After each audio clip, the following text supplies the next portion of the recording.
August 1944. Dawn settles over a quiet stretch of the Seine, the water still wrapped in pale morning mist. German sentries stand along the eastern bank, exhausted after weeks of retreat. The river is their final comfort, a natural barrier they believe will slow the Allied advance. Bridges behind them lie in ruins. The far bank is silent. Then a low mechanical rumble rises from the fog. At first, the Germans assume it is distant artillery, but the sound grows deeper, rhythmic, like engines working against resistance. One soldier narrows his eyes toward the water, seeing only faint ripples moving against the current. And then the impossible happens. A dark shape breaks the surface. A tank's bow, then the turret, then the unmistakable silhouette of an American Sherman, emerging straight out of the river. More shapes follow, rising from the depths with water cascading off steel, engines roaring as they push toward the bank. The Germans freeze, unable to comprehend what they're seeing. They had destroyed every bridge. Yet the Shermans were crossing anyway. What allowed Allied tanks to do this would soon change the entire campaign. The shocked German soldiers felt along the Seine in August 1944 did not appear from nowhere. It was the result of a widening technological gap, one that had been growing since the first days after the Normandy landings. By midsummer, the German army was fighting a war it was no longer equipped to contain. Its river lines, once considered natural defenses, were steadily losing relevance as the Allies advanced with new engineering capabilities, new tactics, and new armored modifications the Germans had simply not anticipated. To understand why Sherman tanks appeared to rise from rivers, we must begin with the strategic landscape. June 6, 1944, D-Day. The Allies landed in Normandy with overwhelming force. Yet the success of the invasion depended not only on infantry and air support, but on equipment designed specifically for obstacles. Among these innovations were amphibious duplex drive, DD, Sherman tanks, vehicles fitted with canvas flotation skirts and propellers, giving them mobility across water. Many of these tanks struggled in the rough surf off Omaha Beach, but enough survived to prove the concept. The principle was simple. Armor needed to reach places where the enemy believed tanks could not go. In the weeks that followed, as the Allies broke out from the Bocage countryside, engineering units extended this advantage. The Germans, meanwhile, fell back toward the Seine, burning bridges as they withdrew. Their commanders believed the river would serve as a temporary shield, one that would slow the Allied drive long enough for reserve divisions to regroup. But Allied planners had already anticipated such tactics. What the Germans did not fully grasp was the immense logistical capacity behind the Allied advance. American and British forces possessed vast quantities of prefabricated bridging material, amphibious vehicles, pontoon ferries, and deep wading kits for tanks. They had trained extensively in river crossing operations. Their engineers were not just building bridges. They were developing methods to bypass the need for them. The Sherman played a central role in this evolution. Although not the most heavily armed or armored tank of the war, it possessed one major advantage: adaptability. Its chassis served as a platform for countless variations: recovery vehicles, mine flails, rocket launchers, bulldozers, flamethrowers, and crucially, amphibious modifications. With the right equipment, a Sherman could be waterproof to drive along a riverbed or fitted to sail across its surface. German intelligence reports during this period often underestimated these capabilities. Reconnaissance units noted Allied bridging columns, but failed to appreciate the speed at which they could deploy. More importantly, they rarely anticipated that tanks might bypass destroyed bridges entirely. As July closed and August began, the Allied breakout from Normandy accelerated dramatically. The German 7th Army and 5th Panzer Army were collapsing. River barriers, once critical defensive lines, were becoming increasingly symbolic.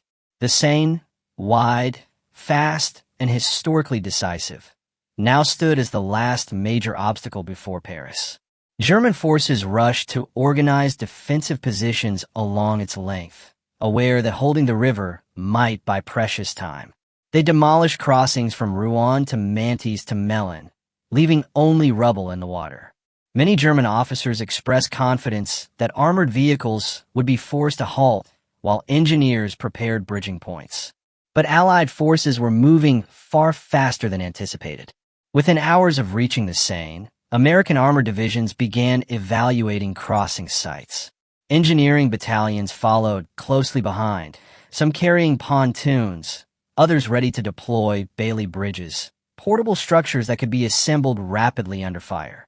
At the same time, units equipped with DD Shermans or deep wading kits waited for opportunities where the riverbank's slope, current, and depth made direct armored crossings possible. This was the moment when German assumptions began to crumble. To the German defenders, the sight of tanks emerging from water seemed like a technological impossibility. Many had never heard of amphibious tanks. Others assumed such equipment was experimental or too limited to be used in large-scale operations. They now faced a reality where the river, long trusted as a defensive asset, no longer offered meaningful protection. The river that should have bought hours now bought only minutes. This context, strategic collapse, engineering innovation, and the adaptability of the Sherman explains why German soldiers along the Seine felt such profound shock. And yet, the full story of how these river crossing techniques were developed, perfected, and deployed still remains to be told. By the time Allied forces approached the Seine, the techniques that allowed Sherman tanks to cross rivers without conventional bridges had already been refined through months of experimentation, training, and battlefield necessity. This did not happen overnight. It evolved from a series of engineering doctrines created to overcome Europe's natural barriers: rivers, marshlands, tidal flats, and canals, which German commanders believed would slow any mechanized advance. The Allies knew these obstacles well. In the months before D-Day, special engineering units trained repeatedly in the United Kingdom on river crossing operations. They practiced waterproofing tanks, assembling pontoons, launching amphibious vehicles, and operating Bailey bridges under simulated fire. Their doctrine was simple: mobility must never be halted by terrain. This principle guided every innovation from the earliest wading trunks to the fully amphibious duplex drive Shermans. To understand the scale of preparation, one must consider the variety of modifications available. Deep wading Shermans, these tanks were equipped with tall air intake and exhaust stacks, sealed hull openings, and specially applied waterproofing compounds. With these modifications, Shermans could drive along the riverbed in water depths reaching several meters. This method required precise surveying.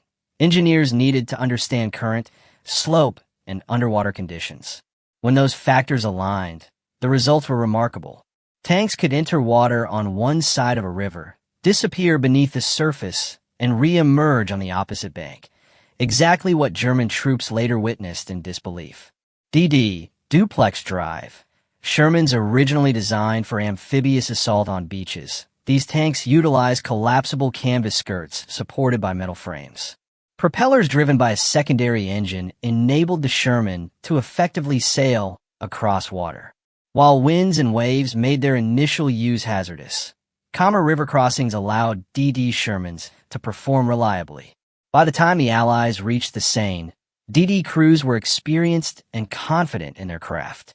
Sherman pontoons and rafts, when neither deep wading nor amphibious propulsion was practical, engineers attached flotation pontoons or loaded tanks onto powered rafts. These improvisations allowed rapid deployment of armor even before major bridges were established. Engineers sometimes ferried entire companies of tanks across rivers within hours, outpacing the expectations of retreating German units. The Germans were largely unprepared for this scale of mobility. Their defensive strategy relied heavily on the assumption that river lines, especially major rivers like the Seine, Meuse, and Rhine, would act as natural delays. While German engineers were capable, their depleted resources and combat pressure meant they often destroyed bridges without establishing alternative plans to hold the opposite bank. This left gaps in their defenses exactly where the Allies' innovative equipment could exploit them. Adding to this imbalance was the Allies' extraordinary logistical reach. As American forces raced toward the Seine, convoys of engineering units followed closely behind. They carried Bailey Bridge segments, inflatable pontoons, construction tools, and thousands of tons of material. A Bailey Bridge could be erected in a matter of hours. A pontoon crossing could be ready in even less time. And amphibious tank units could begin crossing almost immediately upon arrival. These engineering feats reflected broader strategic priorities. Allied leadership understood that speed was decisive. Generals such as Omar Bradley and Bernard Montgomery emphasized rapid exploitation of breakthroughs. The longer the Germans remained disorganized, the faster the Allies could advance toward Paris and the German border. German commanders saw this mobility as deeply unsettling. Intelligence reports repeatedly underestimated the Allies' engineering ability. Many German units believed that destroying bridges would guarantee at least a day of delay. Yet Allied armored divisions were known to appear across rivers in mere hours. In several instances, German defenders found themselves engaged by Allied tanks even before they realized a crossing had occurred. This misunderstanding created a widening psychological gap. German morale suffered every time a natural barrier failed to halt the Allies. Reports from German field units described the appearance of tanks from the water itself, rising like ghosts, or crossing where crossings were impossible. While these descriptions were dramatic, the underlying reason was simple. Allied engineering had outpaced German expectations. By August 1944, this technological advantage allowed the Allies to close in on Paris at unprecedented speed. The Seine, once considered a formidable defensive line, became just another obstacle overcome through preparation, logistics, and innovation. German troops stationed along the river would soon face scenes they could not have imagined. The sound of engines beneath the water, silhouettes emerging through mist, and armor advancing from places where no bridge stood. This set the stage for the shocking encounters that would define the campaign and reshape German understanding of Allied capabilities. Understanding the shock felt by German soldiers requires examining the event from multiple perspectives. Each angle reveals how technology, psychology, and battlefield doctrine intersected in a moment that fundamentally altered the German view of Allied capabilities. The crossing of rivers by Shermans without bridges was not just a tactical achievement. It was a symbolic display of momentum, ingenuity, and adaptability. Below are the first two major angles. For the average German soldier holding a defensive line in August 1944, the war already felt unstable. The pace of the Allied advance after the Normandy breakout had shredded expectations.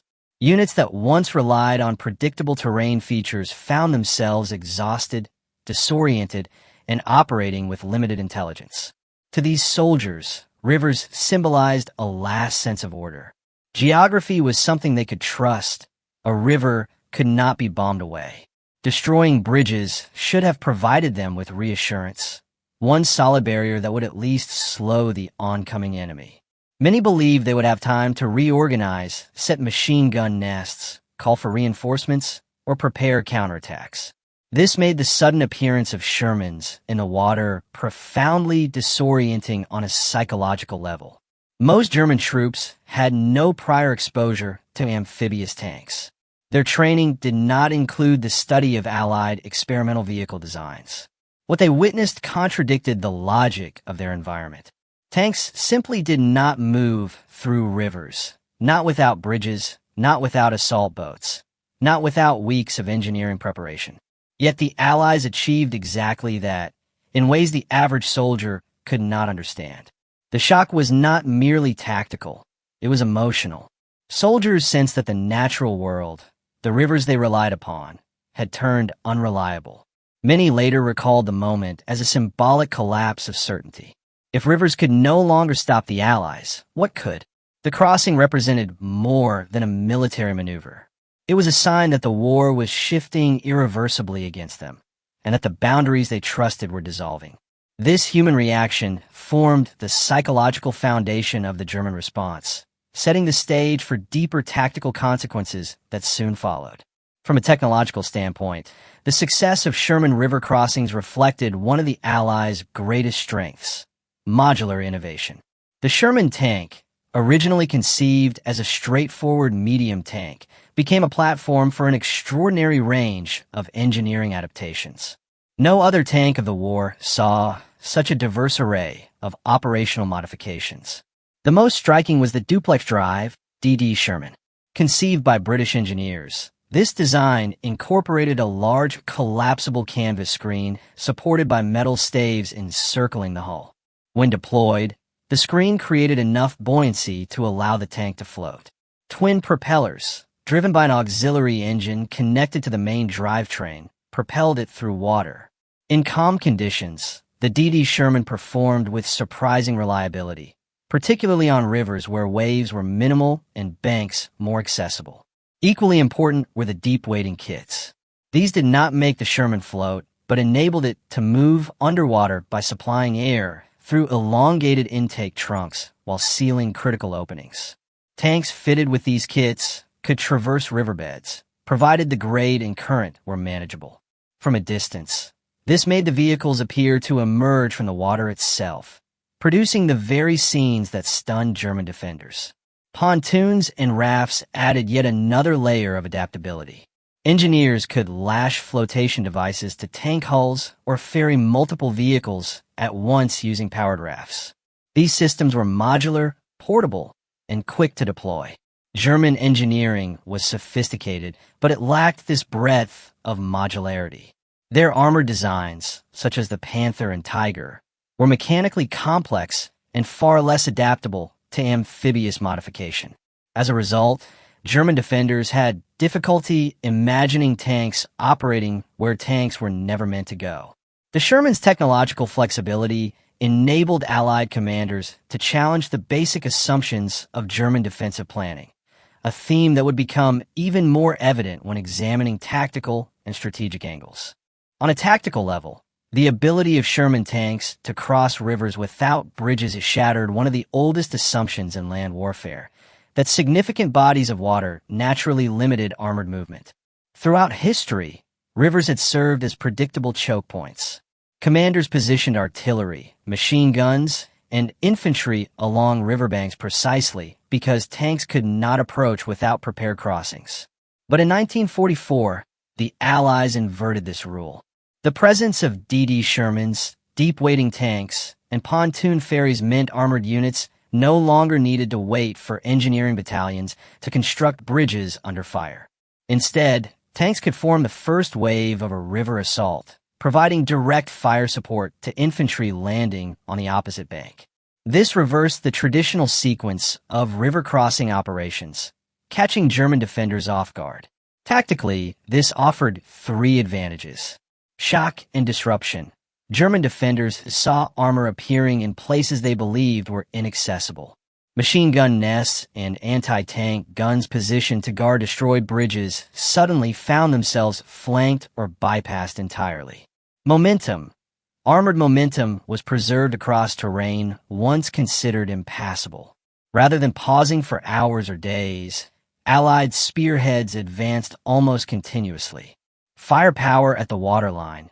Tanks that reached the opposite bank immediately engaged defensive positions, reducing the effectiveness of German small arms fire against assaulting infantry. This tactical fluidity broke the coherence of German river defenses. Their lines, built on predictable assumptions, crumbled when confronted with armored mobility that violated every prior expectation. Strategically, river crossing capability represented a key element in the Allied pursuit doctrine of 1944. After Normandy, leaders such as Omar Bradley, George S. Patton, and Bernard Montgomery recognized that rapid exploitation was essential. The German armies in France were disintegrating. The longer the Allies maintained pressure, the less opportunity German formations had to regroup or establish new defensive lines. Allied commanders were deeply aware of how rivers traditionally halted offensives. They invested heavily in engineering assets, not merely to mitigate delays, but to render river obstacles operationally irrelevant. In this sense, the amphibious and deep-wading Shermans were not just technical innovations. They were expressions of a broader strategic vision. Never allow the enemy to pause. Never allow terrain to dictate tempo. Never give the defender time to breathe. To achieve this, leadership ensured that armored divisions traveled closely with engineering battalions. Whenever a river line appeared, multiple crossing options were prepared simultaneously: bridges, pontoons, ferries, and amphibious tanks. This redundancy guaranteed speed. German commanders noticed the effect immediately. Reports from the Seine, the Marne, and the Saar all carried the same message. The enemy crosses rivers too quickly. Rivera that once required days to defend were neutralized in hours. Strategically, this had enormous consequences. The ability to cross rivers without delay amplified the Allies' logistical superiority, widened the operational gap between German retreat and Allied pursuit, and accelerated the collapse of German defenses in France. German command doctrine throughout 1944 relied heavily on delaying actions. With shrinking manpower, fuel shortages, and collapsing supply lines, German forces had fewer options for decisive counterattacks. Instead, they aimed to slow the Allied advance long enough to establish new defensive positions, often behind rivers or canals. This approach depended on a core assumption: destroying bridges would reliably halt Allied armor. But this assumption was rooted in outdated expectations of Allied engineering capacity. German intelligence underestimated three critical factors: scale of Allied engineering resources, the sheer number of bridging units, pontoon companies, and amphibious vehicles far exceeded German calculations. Versatility of Allied armor. The German army assumed tanks were machines tied to roads, bridges, and dry terrain. The Sherman proved otherwise. Speed of Allied adaptation. German planners expected prolonged delays at water obstacles. Instead, Allied forces often crossed within the same tactical window as their arrival. When Shermans emerged from water, bypassing destroyed bridges, German commanders realized their defensive logic had been flawed. Rivers no longer guaranteed time, and without time, German units could not reorganize, reposition artillery, or reinforce collapsing sectors. This miscalculation accelerated the operational collapse already underway. For many German soldiers, the shock was not only at the sight of tanks in the river. It was the realization that every natural barrier they relied upon was becoming meaningless. The decisive moment unfolded along a mist-covered bend of the Seine, where German units from a retreating infantry division had taken up temporary defensive positions. Their orders were clear: hold the eastern bank, deny Allied armor any crossing, and delay the enemy long enough for reinforcements to reorganize further inland. The river was broad and steady here, too deep for vehicles to ford and too wide for improvised rafts. The Germans believed the shattered remains of the bridges upstream and downstream had removed the threat of tanks entirely. Shortly after sunrise, forward German observers reported distant Allied infantry movement on the western bank. Machine gun teams watched tree lines and hedgerows, waiting for signs of bridging engineers or assault boats. In their assessments, any major crossing attempt would take hours to initiate. The river, they believed, forced a predictable timeline on the attackers. But what happened next broke that timeline completely. A low rumbling vibration spread across the water, faint at first, then echoing in a growing wave. German officers scanned the opposite bank for vehicle silhouettes, but none appeared. The sound seemed to come from beneath the river itself. Confused officers signaled their men to hold fire. A few soldiers shifted nervously, unsure whether they were hearing armored engines or some trick of the current. Then a plume of water erupted near the far shore.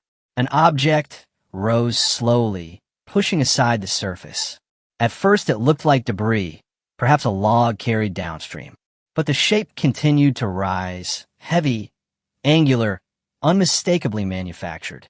German binoculars focused on it, and within seconds the truth became undeniable. The bow of an American Sherman tank was emerging straight from the Seine. Water sheeted off its glassy plate. The turret followed, lifting like a steel leviathan rising from a hidden depth. Exhaust stacks protruded from the rear deck, still above the waterline. Unmistakable signs of a deep-wading kit. The tank's tracks churned against the submerged ground, finding purchase as the vehicle climbed the incline of the riverbed.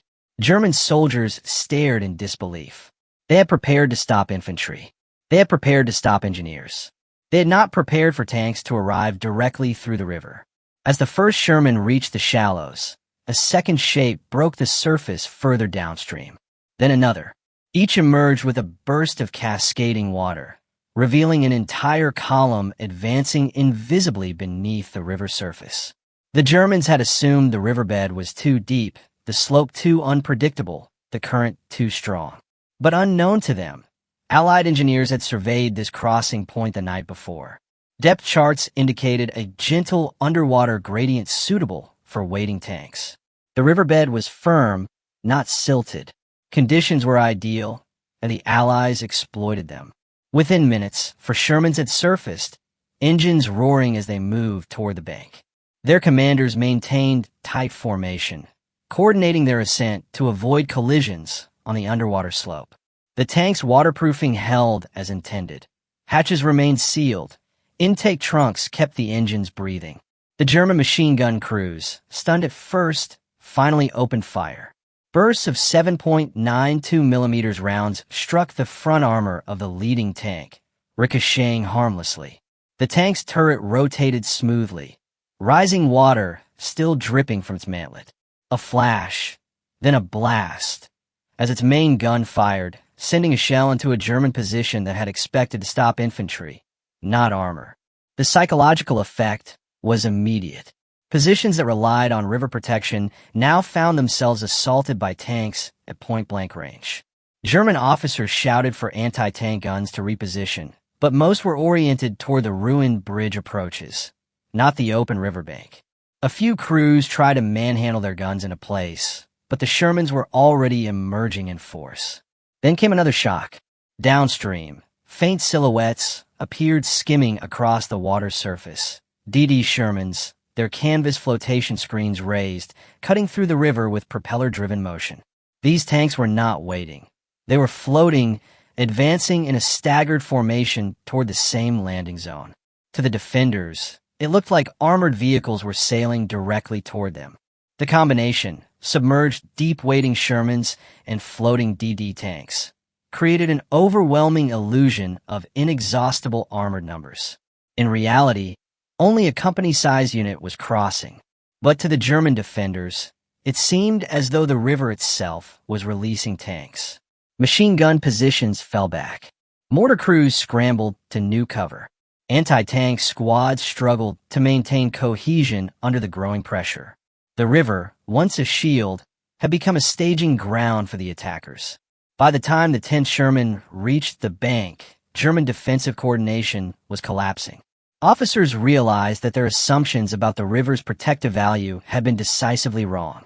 The enemy was not preparing to cross. The enemy was already across. And with each new tank emerging from the mist and water, the realization sunk deeper. This was no temporary breach.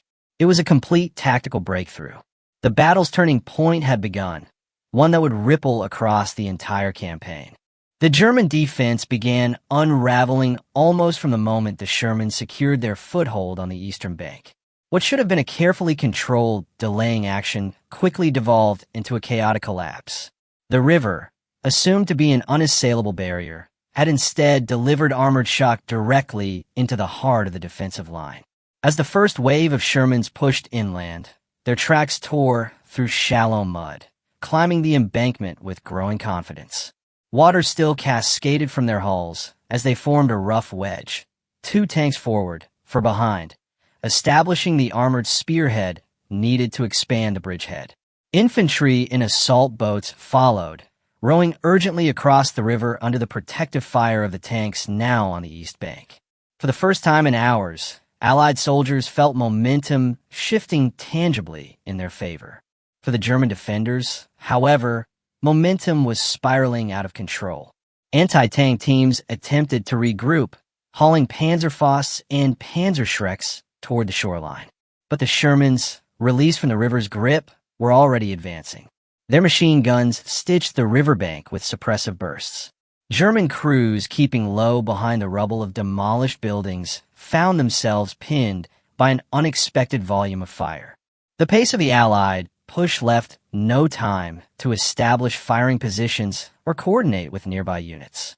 Further inland, a German anti-tank gun crew managed to set up a 75mm PaK-40 facing the improvised landing zone.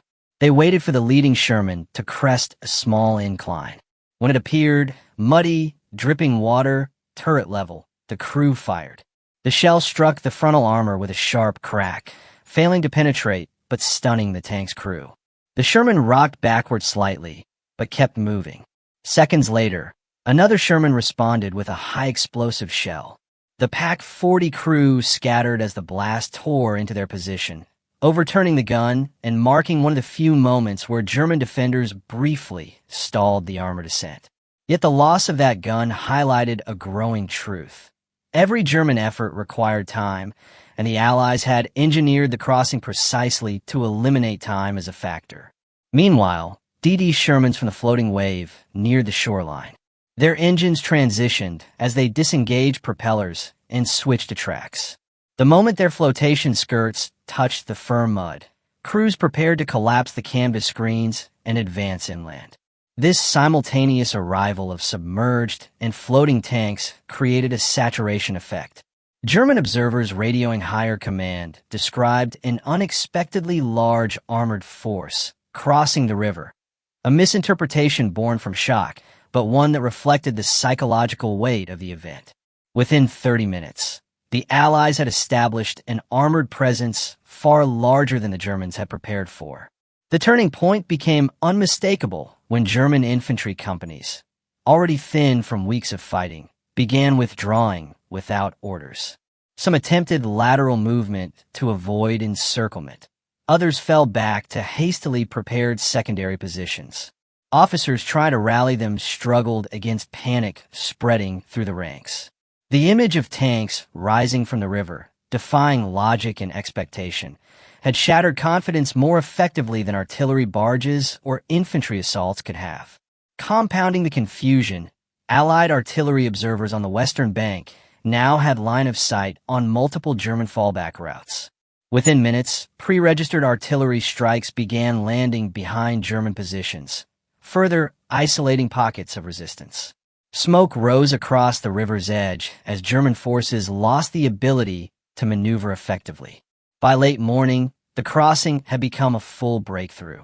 Shermans moved outward from the landing zone, linking with infantry who had followed in assault boats. Together, they formed a coherent fighting force capable of pushing several kilometers inland. German units attempting counterattacks found themselves overwhelmed or outflanked.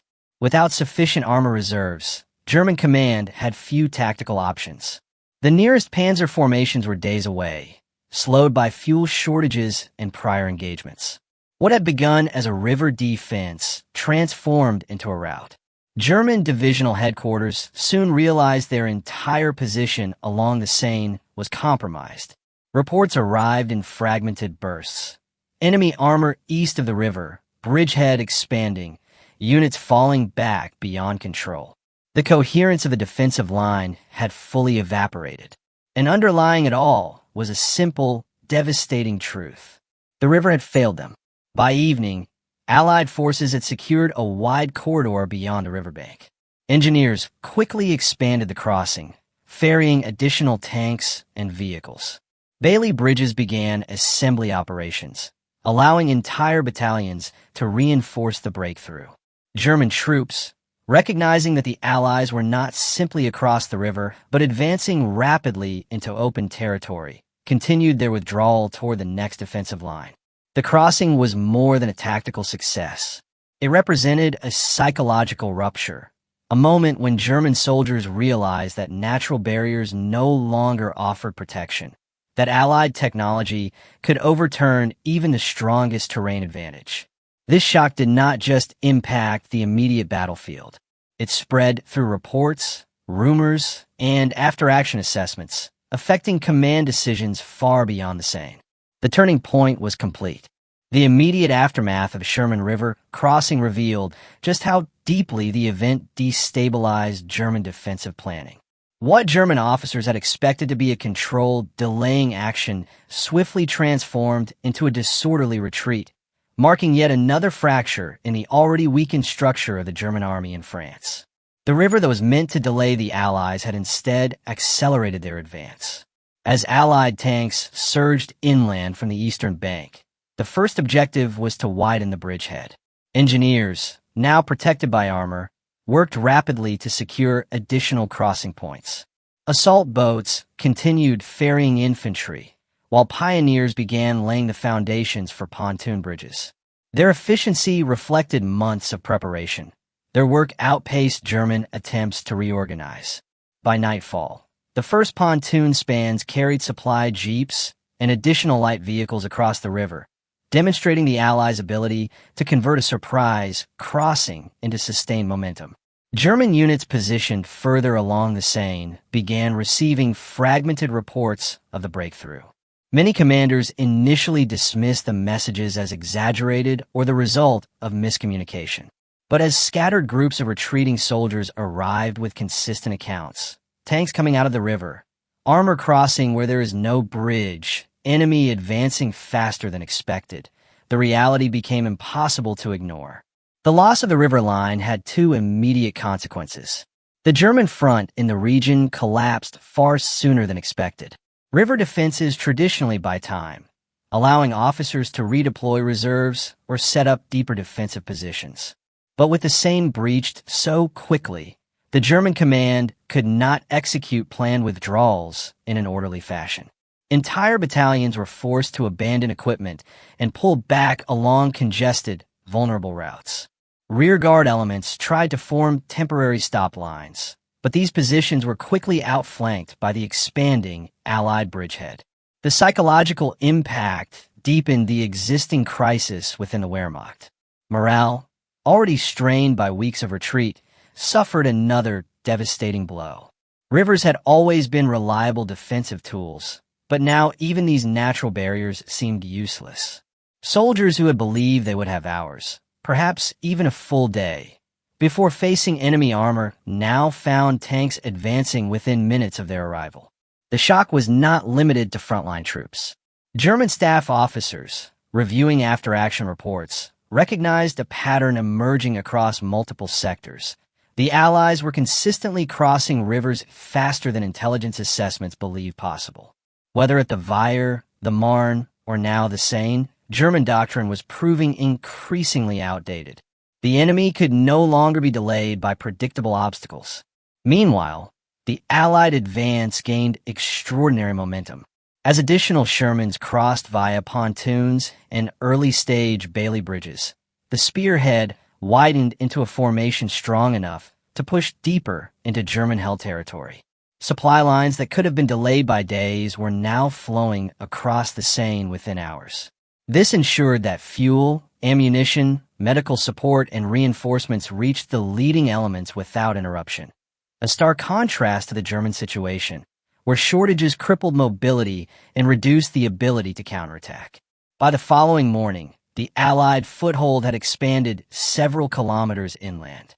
Infantry units seized key road junctions before German forces could fortify them. Artillery batteries crossed the river, establishing positions capable of supporting deeper penetrations. The rapid consolidation of forces on the eastern bank signaled something even more significant. The Germans had not merely lost the river line, they had lost the opportunity to stabilize the front. The Seine crossing symbolized the broader collapse occurring throughout France. In the weeks following the breakout from Normandy, German divisions had been ground down, encircled, or forced into chaotic retreats. The river breach only accelerated their unraveling. It was no longer a matter of holding territory. It was a struggle to withdraw fast enough to avoid destruction. As the Allies continued to reinforce the breakthrough, German commanders realized the implications. If the Seine, one of the last major natural barriers before Paris, could not halt the Allied advance, then the path to the French capital was effectively open. And once Paris was threatened, the strategic situation across all of Western Europe would shift irreversibly. The deeper consequences of the Sherman River crossings extended far beyond the immediate battlefield. In the days and weeks that followed, the breach of the Seine became a defining symbol of the accelerating collapse of German defensive capability in France.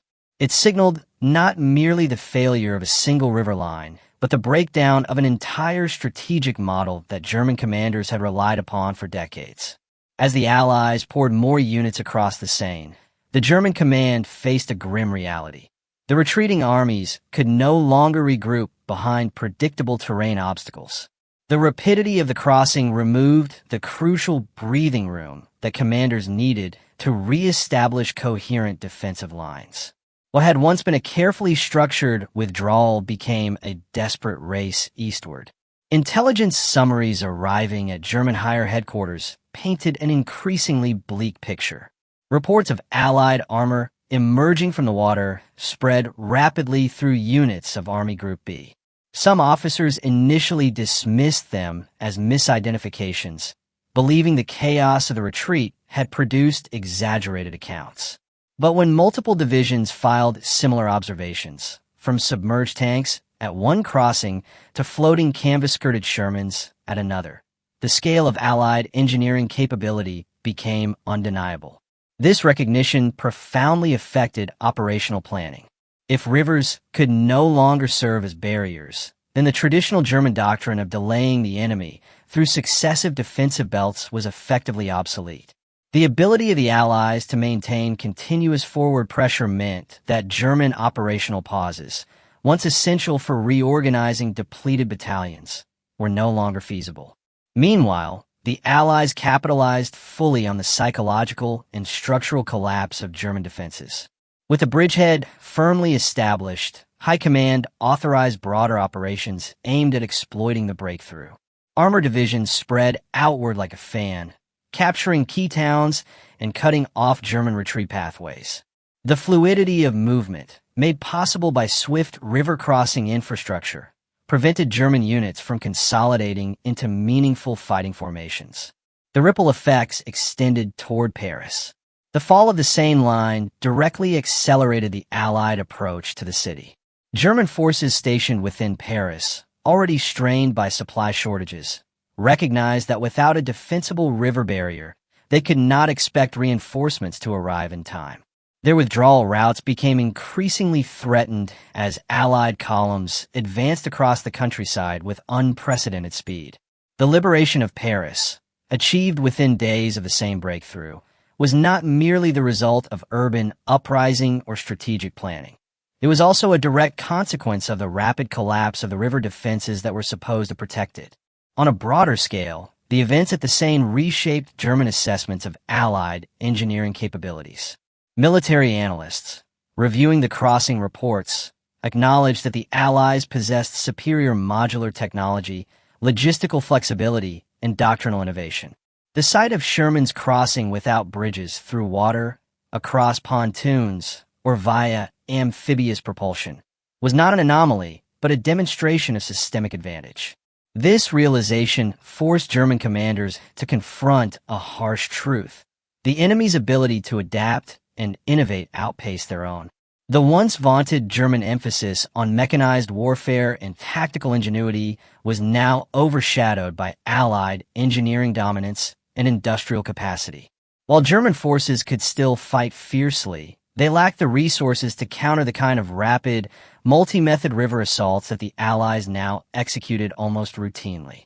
The long-term consequences extended beyond the war itself. Allied success in river crossings helped shape post-war military doctrine, emphasizing the importance of engineering mobility, amphibious capability, and combined arms coordination. Future conflicts would draw heavily on the innovations first tested in Normandy and perfected along the Seine. For the German soldiers who had witnessed tanks emerging from water, the experience became part of a larger narrative, the inexorable shift in a balance of power, not just on battlefields, but in the very concept of mobility and warfare. And as the Seine crossing faded into history, its meaning became clear. It was not simply the moment when Allied tanks defied expectations. It was the moment when the German war in France reached its irreversible turning point, when the natural defenses of Europe proved no match for industrial ingenuity, strategic planning, and the relentless momentum of an army determined to advance. In the quiet aftermath of the campaign, long after the Seine's waters had settled and the smoke of battle had drifted away, historians would look back on the river crossings as more than tactical achievements. They marked a profound shift in the nature of modern warfare, a moment when engineering, technology, and adaptability reshaped what armies believed was possible. For decades, rivers have been the great equalizer of land combat. Their depth, width, and natural unpredictability made them timeless defensive barriers. Armies built their strategies around them. Commanders trusted them as immovable lines that could slow even the strongest mechanized forces. Yet in 1944, that trust dissolved under the weight of Allied innovation. The sight of Sherman tanks rising from the water, crossing by raft, or gliding forward under canvas flotation screens symbolized the new reality. The battlefield no longer obeyed the assumptions of the past. This transformation reflected something deeper than mechanical ingenuity. It demonstrated how preparation, logistics, and multidisciplinary coordination could overcome obstacles once considered absolute. Infantry, armor, engineers, and artillery worked in unison, proving that mobility was not merely a matter of machines, but of doctrine, training, and resolve. The Allies had redefined maneuver warfare for the modern age. For the German soldiers who had relied on rivers as shields, the moment was devastating. But for the broader history of warfare, it marked a turning point, the collapse of terrain as a reliable defense, and the rise of adaptability as the decisive weapon. The riverbanks of France taught a simple truth that would echo into future conflicts. Armies that cannot innovate will be outpaced, outmaneuvered, and ultimately overcome. In the end, the Shermans did more than cross a river. They crossed the boundary between old warfare and the new world that followed. A world where technology and ingenuity would shape every battlefield to come.